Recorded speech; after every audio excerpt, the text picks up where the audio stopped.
السلام عليكم ورحمة الله وبركاته. النهاردة هعمل لكم الفول المدمس من الألف إلى الياء أو من A to Z. بصوا، ده كده الفول الاسكندراني اللي هو بالخلطة.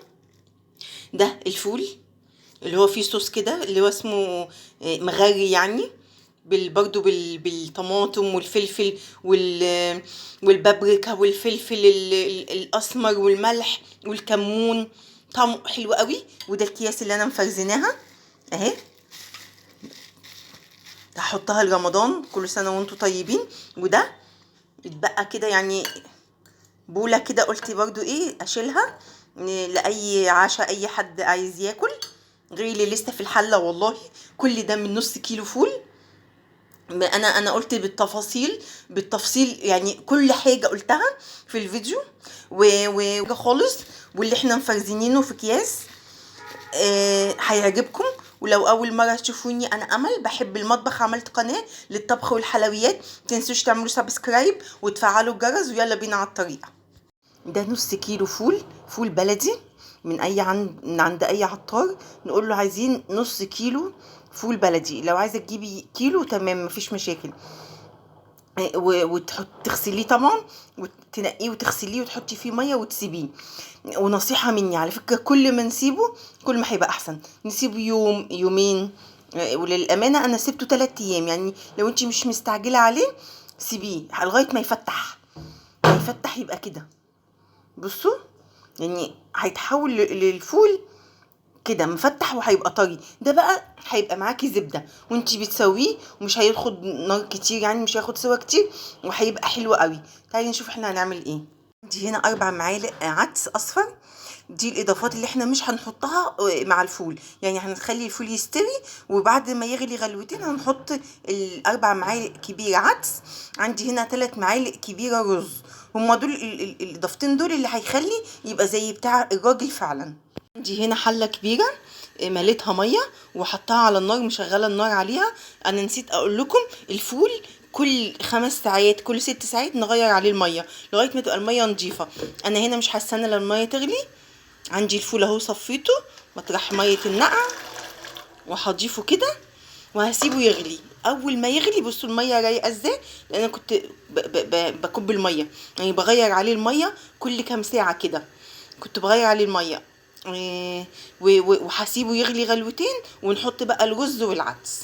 المعلقه كده نضيف معلقتين الرز او 3 معالق كبيره عدس اصفر، ونسيبه اول ما يغلي قوي عشان خاطر يستوي براحته. ما نستعجلوش في السوا. ونعمل الغطا كده، ما نقفلوش خالص عشان البخار يطلع منه، عشان ما يفرش ويبهدل البوتاجاز. اهو بصوا الفول ما سودش خالص ما شاء الله.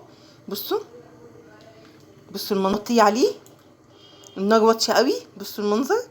اهم حاجه ان احنا نوطي عليه ونسيبه، يعني نغير نحطه في ميه ونسيبه كذا يوم، يومين على حسب. يوم لو انتي مستعجله عليه كفايه يوم، لو عادي بقى يبقى يومين ونغير عليه الميه يعني. بصوا المنظر، بصوا حلو. بصوا مسودش خالص ما شاء الله. بصوا طالع عامل ازاي. بصوا السوا بتاعه، انا موطيه عليه وسايباه خالص، مش جايه جنبه خالص. بصوا ايه، نحط ميه بزياده احسن على اساس ان ما ينشفش. لو نشف هيبقى مش حلو، ممكن يتلسع مننا يبقى طعمه ممرر ومش حلو. حساب الغليان بتاعه ان احنا سايبينه يغلي، يعني عشان يبقى فعلا ريحته طالعه حلوه قوي. وبدأ يغلي اهو. بس هو فاضل له تكه شويه صغيرين يعني. بصوا الفول كده استوى وبقى تمام، يعني بقى خلاص كده. دلوقتي هحط في الطبق كده. نعمل ده كده عادي، نحط عليه الحاجات بتاعته، الاضافات بتاعته، يا اما نضربه في الخلاط. وده اللي هيعمل، هعمل طبق من ده وطبق في الخلاط، او في الكبه او في المطحنه بتاعه الخلاط. اي حد عنده مشكله في الفول يعني هيضربه في الخلاط. كل ده يعني ان شاء الله مش هيبقى فيه مشكله خالص. اهو الفول المدمس ده كده الصحيح، وده اللي انا ضربته في الخلاط. سهل قوي يعني.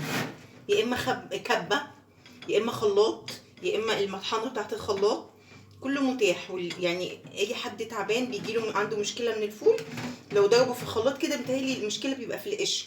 فبصوا بصوا، ومش طبعا اللي ما عندوش طحينه مش محتاج طحينه بصراحه. هنحط شويه خل هنا. عندي فلفل اخضر وفلفل احمر حامي اهو كده. اللي مش بتحب الحامي خلاص ما يحطش حامي، احط شويه هنا وشويه هنا. انا كده بحدقه. هنيجي هنا للتوابل. عندي هنا ملح، كمون ناعم، فلفل وبابريكا. هحط من هنا برده شويه وهنا شويه، كل حاجه شويه كده في الطبق ده وفي الطبق ده. نحط الملح هنا.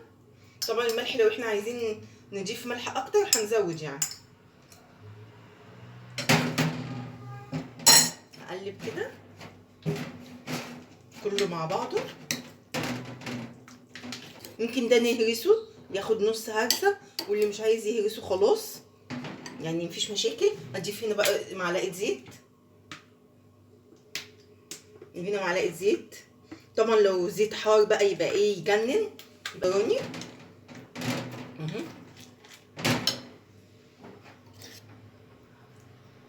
عايزين نهرسه نص هرسه كده هنهرسه بالشوكه، مش عايزين خلاص. في عندي هنا توم مفروم برضو، ممكن اضيف كده توم. دي برضو اضافه من عندي انا، بس بيبقى طعم الفول بيبقى حلو جدا بالثوم، والله بيديله طعم حلو قوي قوي. تدوقي؟ تاخدي من ده ولا من ده؟ دوقي، خدي امسكي. ايه رايك؟ طعمه حلو صح؟ طعمه والله العظيم بنتي بتقول طعمه حلو.